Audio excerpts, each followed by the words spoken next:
BRS పార్టీకి సంబంధించినటువంటి నాయకుల దౌర్జన్యం చూస్తే ఈ ప్రభుత్వం యొక్క మొండి వైఖరి పోలీసులను అడ్డు పెట్టుకుని ఏ విధంగా ప్రజలపైన కార్యకర్తలపైన బీఆర్ఎస్ పార్టీ నాయకులపైన ఏ విధంగా దాడి చేస్తుందో తెలుస్తుంది.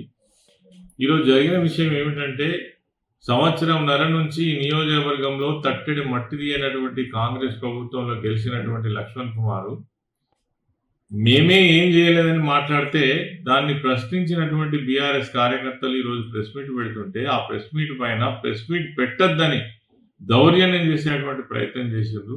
వందలాది మంది బీఆర్ఎస్ కార్యకర్తలు ఒక దగ్గర జమై మహిళలతో పాటు వాళ్ళ యొక్క నిరసన తెలియజేస్తే అసలు 10 సంవత్సరాల కాలంలో తెలంగాణ రాష్ట్రాన్ని సర్వాంగ సుందరంగా దిద్దినటువంటి నాయకుడు కేసీఆర్ గారు ఈ నియోజకవర్గంలో మొత్తం గ్రామాలన్నింటినీ కూడా సస్యశ్యామలం చేసినటువంటి నాయకుడు మా కొప్పుల ఈశ్వర్ గారని ప్రెస్ మీట్లో ఏ గ్రామంలో ఏ మండలంలో ఎంత గొప్పగా అభివృద్ధి చేసుకున్నాము, అది ఇరిగేషన్ రంగం కావచ్చు, లేదంటే రహదారులు కావచ్చు, అదేవిధంగా ఎలక్ట్రిక్ సంబంధించినటువంటి సర్వీస్ స్టేషన్లు కావచ్చు, లేదంటే సంఘ భవనాలు కావచ్చు, అనేక రకాల బ్రిడ్జెస్ కావచ్చు, ఎన్ని రకాల పనులు చేసినామో మరి లెక్కకు మించినటువంటి పనులు, అనేక సంక్షేమ కార్యక్రమాలు అమలు చేసినటువంటి ప్రభుత్వం కేసీఆర్ గారి ప్రభుత్వం.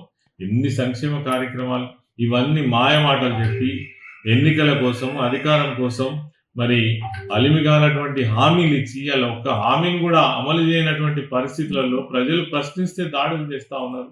నిజంగా మీకు నీతి నిజాయితీ ఉంటే వాళ్ళకి సమాధానం చెప్పండి. ఎక్కడ ఏం పని చేసిందో చెప్పండి. తట్టెడు మట్టి పోయలేదు ఇప్పటి వరకు. మీ నాయకుడే మా దగ్గర ఏం లేవు, మమ్మల్ని కోసినా ఒక్క పైసా లేదు, మాకెవడు అప్పు కూడా ఇస్తలేడు, మమ్మల్ని కోసుక తింటారా కోసుక తిననే ఒక దిక్కు మీ ముఖ్యమంత్రి మాట్లాడుతుంటే మీకు అసలు సిగ్గు లజ్జ ఉందా? ఏం చేసిరని ఇంత చెలరేగిపోతున్నారు? ఏం సమాధానం చెప్తారు? ఏ ఒక్క కార్యక్రమాన్న మీరు ఇచ్చినటువంటిది మరి అమలు చేసినా? ఇలా దళిత బంధు గురించి మీరు విమర్శిస్తున్నారు.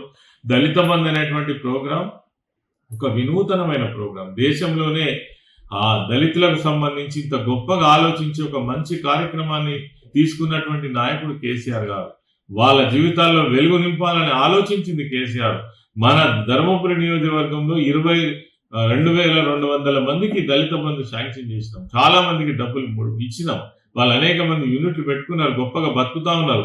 అదే కాకుండా మేము శాంక్షన్ చేసినటువంటి డబ్బులు కలెక్టర్ అకౌంట్ లో ఉంటే కూడా, అనేక జిల్లాలలో కూడా ఉంటే కూడా ఇప్పటి వరకు దాన్ని రిలీజ్ చేయకుండా దళితులను మోసం చేస్తున్నటువంటి ప్రభుత్వం కాంగ్రెస్ ప్రభుత్వం.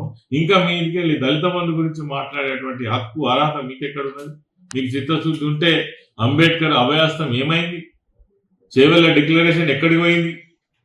ఎస్సీలకు గిరిజనులకు ఏమో చేస్తామని మాయమాటలు చెప్పిన మాటలన్నీ ఏమైనాయి? వీటన్నిటి కూడా సమాధానం చెప్పలేక దాడులకు దిగుతున్నారు. ఇది మంచిది కాదు. ప్రజాస్వామ్యంలో ఇటువంటి పరిస్థితి ఎవరు కూడా క్షమించరు. ప్రజలు అన్ని గమనిస్తున్నారు. మేము 20 సంవత్సరాల అధికారంలో ఉంటే కూడా, 10 సంవత్సరాలు ప్రభుత్వంలో ఉంటే కూడా ఒక్క సంఘటన కూడా ఇటువంటి సంఘటన జరగలే, ఒక్క దౌర్జన్యం జరగలే, పోలీసులు ఉపయోగించి ఎవరిని వేధించలే, సాధించలే, కక్ష సాధింపు చర్యలు చేయలే. ఇదా పద్ధతి? పరిపాలించే పద్ధతి ఇది కాదు. సౌమ్యమనంగా మీరు ఏం చేస్తారు? ఈ 5 సంవత్సరాలలో మీరు ఎంత గొప్పగా అభివృద్ధి చేస్తారో మాకంటే ఎక్కువ చేసి చూపించండి. ఎవరంత అంటున్నారు? అది వదిలిపెట్టి భౌతిక దాడులకు దిగుతాం, ఇష్టం వచ్చినట్టు మాట్లాడతాం.